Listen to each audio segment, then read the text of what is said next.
patch 12.1 has been released, and despite me shitting on retail a lot, I can honestly say I've never seen the game in a more deplorable state. Experiencing the lore of this patch and the gameplay around it put me in this weird state of contemplation, where I would forget I was playing a video game, forget I was recording, forget to take notes, and just sit there thinking about how a company this big with this many resources can make something this bad, but also why the hell are so many people still playing this game? At least on paper, because spoilers for the video, I really am starting to suspect that the number of people playing retail World of Warcraft right now might actually be pretty low, considering some of the things I experienced in-game. But anyway, the incredible experience of this patch starts with Orwenia, the newly added character of this expansion, or was she added in the World Within? I don't know, I think she was. Nobody cares about her, and she invites all the elves and the trolls to a meeting. I talked about this in my last video, but why just the elves? Is there some stuff that only elf and troll races can do? Yes. Apparently, only they can access certain visions because of their shared ancestry. Fair enough. But since the start of this expansion, it's always been this cringe, let's go Team Elf slay kind of thing. Isn't Xal'atath and everything she does a universe-ending threat? Isn't it pretty clear that everybody is aware of her and how dangerous she is as well? Then why are only the elf people and the troll races here? There was a bit of diversity when the expansion launched, not a lot, don't get me wrong, just a bit, but this patch and the one before it have been literally nothing but elves and trolls. Where the hell is the alliance? Where the hell is the horde? Where is literally anybody? My character happens to be a blood elf, but what if it was a gnome or an undead? Why the hell am I, in that case, the only non-elf guy involved in any of this? I get it, there are many problems on multiple fronts, but this is beyond bad writing. This is by far the biggest issue right now. It affects everyone equally. The world is again in danger. This feels intentional. What is the point of putting all these characters on the loading screen? They don't matter. They don't do anything. Is it so we can see that they made Anduin look like a rat from Good Mythical Morning?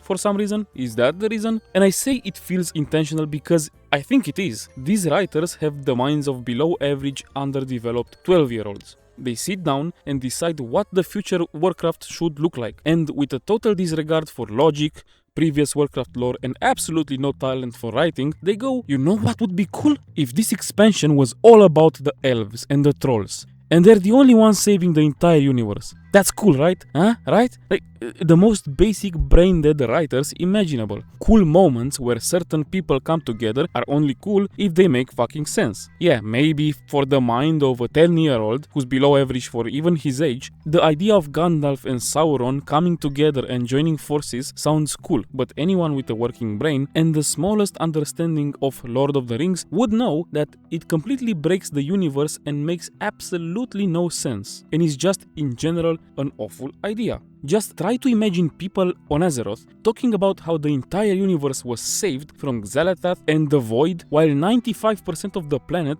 did absolutely nothing, despite being fully aware of the stakes. I don't know if you can have worse writers than this or a more immersion-breaking story. Anyway, we get there and all the elf and troll races are there, and this meeting is almost started, and they all talk about how weird this is, the conflict between them, how dangerous it is to even be here, how much they hate each other. Hell yeah! War, conflict, am I right? Warcraft, hell yeah! Loktar Ogar, let's go! Chandris mentions she will not be intimidated by the Horde, for example. I will not be intimidated by Justin Bieber either. These two sentences say the same thing because Justin Bieber has no presence in my life, just like the Horde has no presence in her life or in the game in general. Anyway, the hatred and the danger is so high that not a single race refused to come to this meeting where they don't know why they are invited, they don't know anything about the place the meeting is being held at, and they don't know the person inviting them.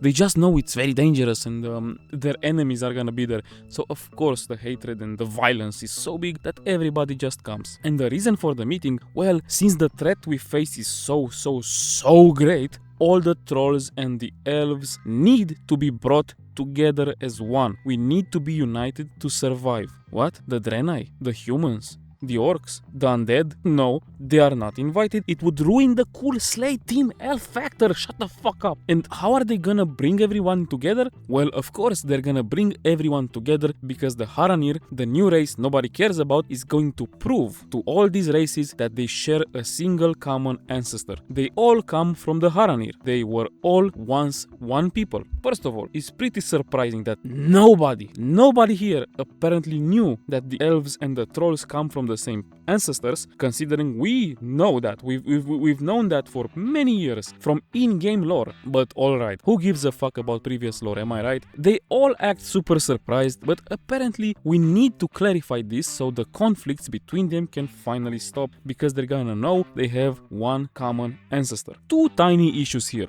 First of all, what conflicts? When the expansion launched, it took less than 2 minutes. Actually less than 2 minutes for the Blood Elves and the Amani Trolls, maybe the two groups hating each other the most in the entire Warcraft universe, who committed all kinds of atrocities against each other for thousands of years, to become friends. We even saw Zul'jara, the Amani leader, tell Lady Liadrin that she starts talking more and more like an Amani, and Liadrin is all giggly saying, maybe that's not so bad. What fucking conflicts, man. The Silver Covenant and the Sun Rivers, two opposing factions that hate everything about each other, became friends in a quest that took less than a minute. This shit doesn't work. It's already bad enough that you take all the nuance and conflict out of the world and make everybody best friends despite 20 years of previous lore where they hated each other for very good reasons, but then at the same time you have these huge moments where you are talking about bringing everyone together finally to solve these supposedly massive conflicts that they have with each other.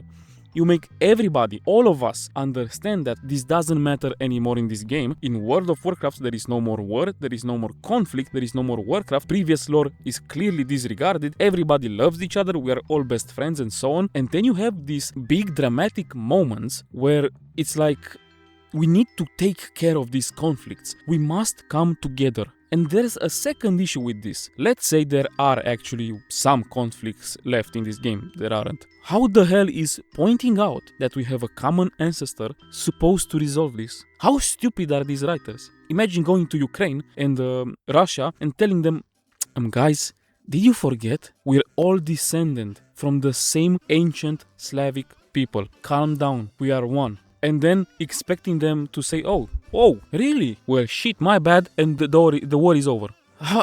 It's so stupid. And then the actual story starts rolling. Zul'jin goes to awaken this old powerful spirit called Ulatek, and it's a basic story. As basic as they get, it's nothing special, it's ultra predictable as always, and any of us could have written it. I'm not gonna get into it because there's really no point. Call it a non-spoiler review of the story. It's a short, uninspired story. It is what it is. One good thing I can say about it is that it's not offensively bad. It isn't, which is an improvement, I guess, but there are still some issues. First of all, the girl bosses in this game. It's getting a bit too much, man, like, wow. And I have to be really careful because I want to be clear about my stance on this. People tend to go down a very misogynistic road when they talk about this stuff. That's not the case with me. I actually think the game is better when it is more diverse. For example, I like Warcraft 3, I like the early World of Warcraft lore, but the reality is that it was extremely weird that in a universe where raw physical strength is just one way to becoming powerful, and honestly, probably the worst and most inefficient way to become powerful. And yet, there were so few important female characters from all the cultures and all the races of Azeroth. To me, that shit was immersion breaking. Yeah, sure, we can have warlocks and mages and rogues and shadow priests and monks and druids and paladins and hunters and all these classes that have almost nothing to do with physical strength. But somehow, the only strong female characters are Jaina and Sylvanas? That makes no fucking sense. But then the issue got addressed and I was very happy about it. The world started making more sense, and it turns out that in a high fantasy world with multiple types of magic, women can also be important and play a role. Who knew? Crazy, am I right? But also, goddamn, I don't like the reverse of the original problem either, you know? Why the hell is every male character such a crybaby, if they are even present at all? In the War Within, Anduin was basically the only one, and he was a crybaby who needed help from the new girl boss, Feyrin. In Midnight, we have Turelian, who's a boomer having a midlife crisis while his girl boss wife saves the day. Arator, who should honestly be used as the definition of what a crybaby is, while his mom, the same girl boss, is saving the world. We have Zul'Jin, who's the little brother of the girl boss Amani leader Zul'Jara, who's always there, always right, always saving the day, while Zul'Jin is stupid, lost, wrong, and constantly needs help getting back to the right path. Then we have Lady Liadrin and Lortemar, where Lortemar is constantly making the wrong decisions and being stupid, while Liadrin is always right and goes to take care of the business on her own, saving the day, while Lortemar stays in Silvermoon doing nothing. And then we have the Haranir, where the only relevant character is Orwenia. She doesn't really have the girl boss attitude, to be fair, but she's still the only relevant character from her entire race. And of course, the main character of this entire cringe boring saga is Xal'atath, the girl boss, complete with the sleek, cringe one-liners and everything. Like all the new leaders, all the important new characters who are strong, who are correct, who are smart, and who are relevant are girl bosses. All of them. The men who are still involved are basically byproducts of the fact that they were already in the lore and they are delegated to secondary roles, having midlife crises, being wrong, being stupid, not understanding anything, failing all the time, or doing absolutely nothing. And that's just as immersion breaking as having Jaina and Sylvanas be the only female characters who mattered back in the day. Actually, maybe even more so, because at least back then, those two characters, yeah, too little of them, but at least they were genuinely smart and powerful and played a huge role in the story. I do hate it when people are sexist for no reason. You genuinely have a problem if you are bothered by female characters being important in a high fantasy universe, but at the same time, god fucking damn it, if the next patch adds quests where we have to craft cock cages for all the male characters, it wouldn't shock me. Like, sure, yeah, makes sense. That's the most logical part of the saga so far. The other problem is the way the story itself is presented, basically the quest design. The good old issue of you being everyone's slave is still here, most of the time. All these important characters just sit in one place, they do absolutely nothing and just tell you what to do. And you go, you are a good boy and do everything. In the few cases where they don't do that, they either just say, okay, you take that side, I'll take this side, and they despawn and disappear from the screen, which, wow, Blizzard Entertainment, multi-billion-dollar company, great job.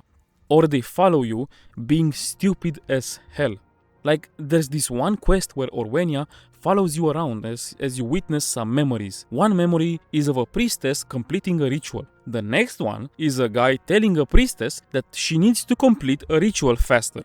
And Orwenia goes, whoa, holy fuck, I think it's the priestess from the previous memory. Yes, it probably is, yes, wow. And then there's the combat. This ultra generic combat music keeps playing as you are put into these large scale combat scenarios, which first of all, I never thought I would live to see the day where the actual soundtrack of World of Warcraft gets mediocre. But here we are. It's the most generic, basic combat music you hear in all the MMOs, on repeat. Which is insane because I can think of basically any piece of music from this game up to Dragonflight and it's always been pristine, always incredible. They never missed, never. But anyway, that music is on repeat and it creates such a weird, immersion-breaking moment because the music is clearly combat-focused, clearly high pace, dangerous. But the actual combat is boring as hell.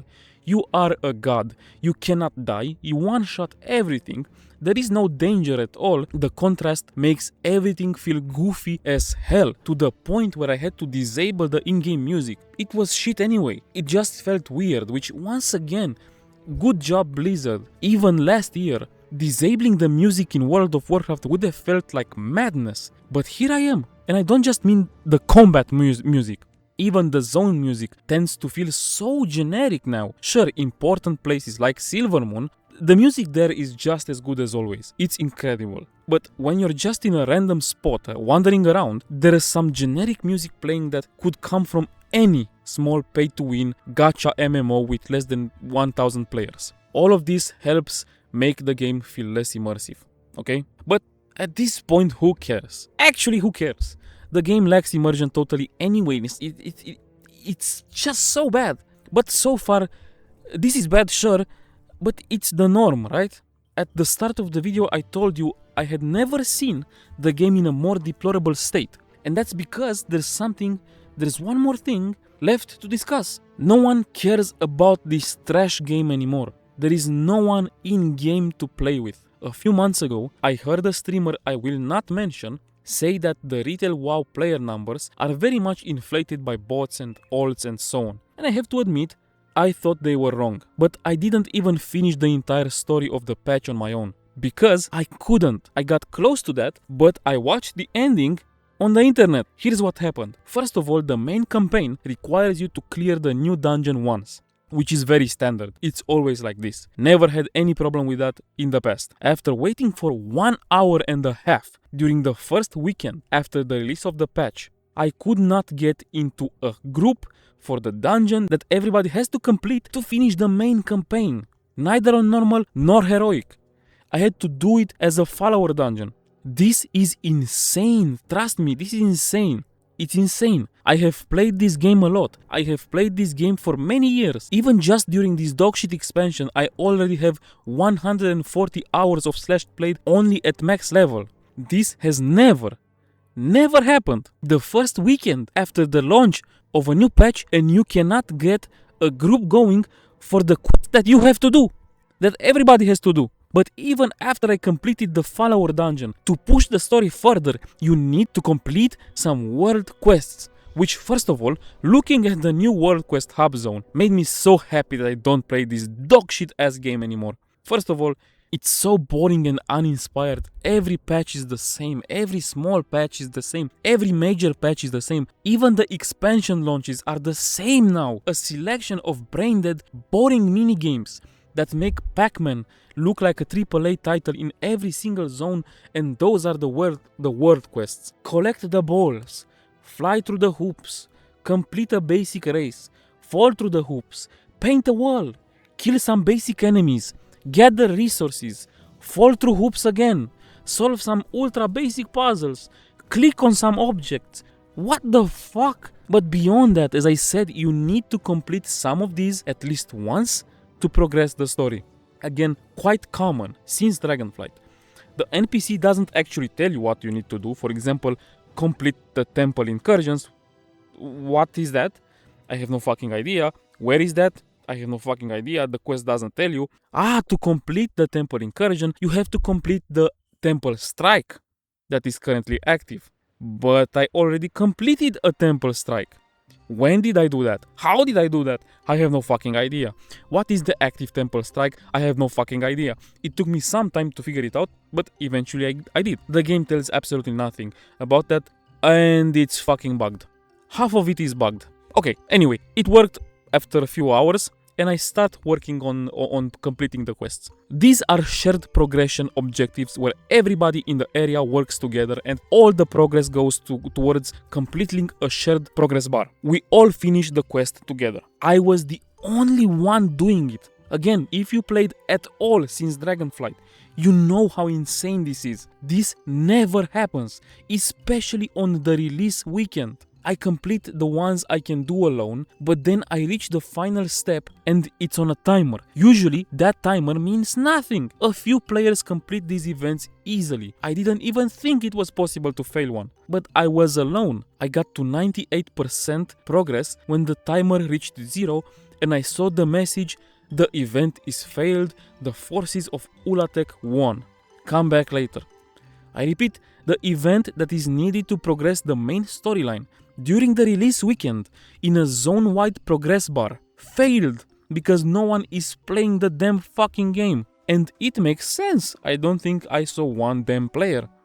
At first I thought it was an instanced zone, but I don't think it is. Quite surely it's not. Again, maybe I'm just underselling it, but this is insane. This is insane. I never imagined I would see this. Literally no one in-game. My guild, which had 10 to 20 people online at all times during the first season of the expansion, is totally dead. No one is online. You look at all the cinematics, the cutscenes on YouTube, and all the posts on Instagram and on Twitter regarding this patch, and literally all the comments are just shitting on the game for being bad. There isn't one fucking positive comment in there. This really makes me think I might have been wrong, and the player numbers probably are inflated. And when I think more about it, it makes sense too, because I don't believe if you tell me, I don't believe you if you tell me you like the lore. It's impossible. It is by every definition of the word objectively ultra dog shit. The content is ultra repetitive, and it has been for so many years. The game has almost nothing to do with the universe that made it popular. There are no actual creators left, nobody talks about it, everybody just laughs at it. The only good part left is the raiding, but that's a few hours per week. During one night, the game is just bad in basically every way. So maybe the answer to the question I asked at the start of the video, how the hell are so many people still playing this game, is that they're actually not playing this game. I wouldn't recommend this game in any scenario. No matter what you like about it, if you can even like something about this game, there are always much better alternatives out there for that exact specific thing, maybe with the exception of raiding, but even in that case, there are games that maybe they're not as good, but they're still great, like Final Fantasy or Guild Wars. Anyway guys, this was the video. Don't intend to make another Retail WoW video soon, maybe one after BlizzCon, but that's probably it for 2026. Still, I would love to hear what you guys think about it in the comments section. Don't forget to sub to the channel, and a massive thank you if you watched all the way through. And until the next time, peace.